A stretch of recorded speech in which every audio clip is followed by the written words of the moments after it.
사랑은 때로 우리를 살게 하지만 또한 우리를 무너뜨리기도 합니다. 안녕하십니까?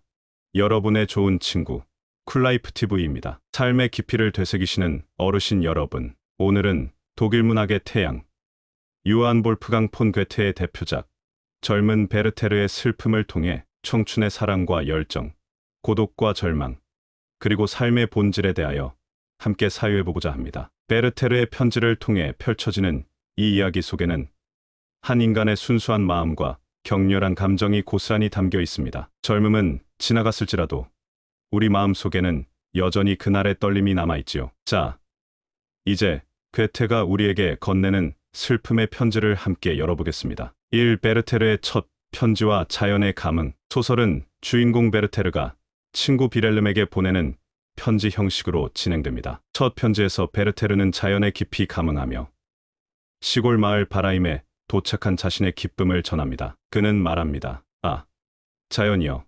말로 다 표현할 수 없는 그 신비로운 기쁨이여. 베르테르는 자연과 교감하는 감수성이 풍부한 인물입니다. 그가 느끼는 나무, 하늘, 풀잎 하나하나의 아름다움은 단순한 묘사를 넘어서 존재 자체에 대한 경외심을 드러냅니다. 시니어의 삶 속에서도 이러한 감흥은 여전히 유효합니다. 느리게 걷는 산책 속에서 고요한 오후의 햇살에서 우리는 다시금 살아있음을 느낄 수 있지요. 그의 편지 속에는 이미 어떤 초월적 감정의 기운이 감돕니다. 그는 자연 속에서 자신이 녹아드는 경험을 하며 이 세계와 하나가 되는 황홀함을 맛보지요. 이는 청춘의 특권인 동시에 삶 전체에서 우리가 잊지 말아야 할 감각이기도 합니다. 이 로테와의 만남, 그리고 사랑의 탄생. 바라임에서의 어느 무도의 날, 베르테르는 그녀를 만납니다.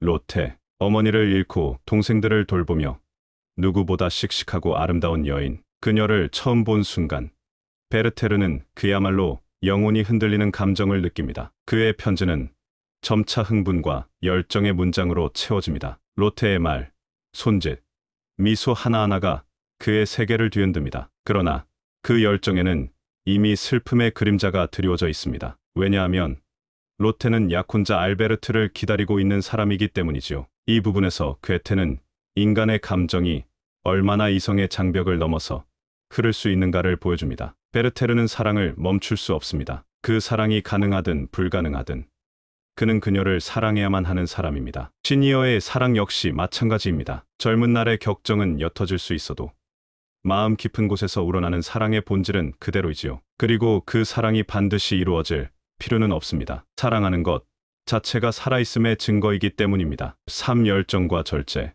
그 사이에서의 방황. 베르테르는 로테와 많은 시간을 함께 보내지만 그 관계는 애틋함과 동시에 고통을 안겨줍니다. 그녀는 친절하고 배려심 깊지만 늘 일정한 선을 지키며 베르테르를 대합니다. 알베르트가 돌아온 뒤에도 그들의 관계는 어긋나지 않지만 내면의 갈등은 점점 깊어져 갑니다. 괴테는 이 지점에서 인간 내면의 이중성, 즉 열정과 절제 사이의 고통을 정교하게 그려냅니다. 베르테르는 자신의 감정을 억누르려 하지만 동시에 그 감정이 사라지는 것을 두려워합니다. 사랑의 불꽃은 꺼질까봐 두렵고 타오르면 자신을 태워버릴 것 같지요. 시니어의 삶에서도 우리는 많은 감정의 경계를 배워야 합니다. 말하지 않아야 할 때, 물러서야 할 때, 그러나 여전히 마음속에서는 포기하지 못하는 것이 있지요. 괴테는 그런 내면의 풍경을 너무도 섬세하게 표현합니다. 사인간관계와 사회의 억압. 점점 고립되어가는 베르테르는 알베르트와의 관계에서도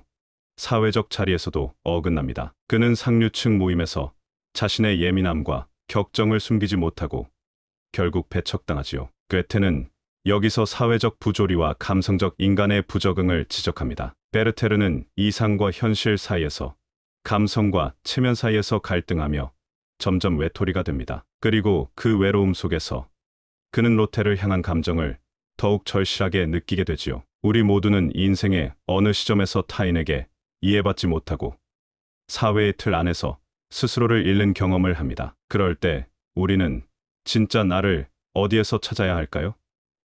베르테르는 그것을 사랑에서 찾으려 했고 그 열망은 점차 절망으로 바뀌게 됩니다. 5. 고통의 심연과 죽음의 접근. 베르테르의 편지는 이제 점점 절망으로 물듭니다. 그는 로테와 알베르트의 결혼 생활을 바라보며 더 이상 그 감정을 품고 있을 수 없다는 사실을 절감합니다. 그러나 그 감정을 버릴 수도 없습니다. 사랑은 이제 고통 그 자체가 되었지요. 괴테는 죽음을 향해 나아가는 베르테르의 심리를 아주 정교하게 묘사합니다. 그는 단지 비극의 인물이 아니라 극도로 섬세하고 치열한 인간의 초상입니다. 그는 삶을 원했지만 삶이 그에게 길을 열어주지 않았을 뿐입니다. 시니어의 삶에서 우리는 죽음을 더욱 가까이 느끼게 됩니다. 그러나 괴테는 말합니다. 죽음이란 단지 끝이 아니라 삶의 통합적 이해를 요구하는 질문입니다. 베르테르의 죽음은 자살이지만 그것은 일종의 영혼의 고백이며 우리가 삶을 더욱 깊이 이해하게 만드는 거울이 됩니다. 6. 슬픔의 편지를 마주한 우리. 소설의 마지막,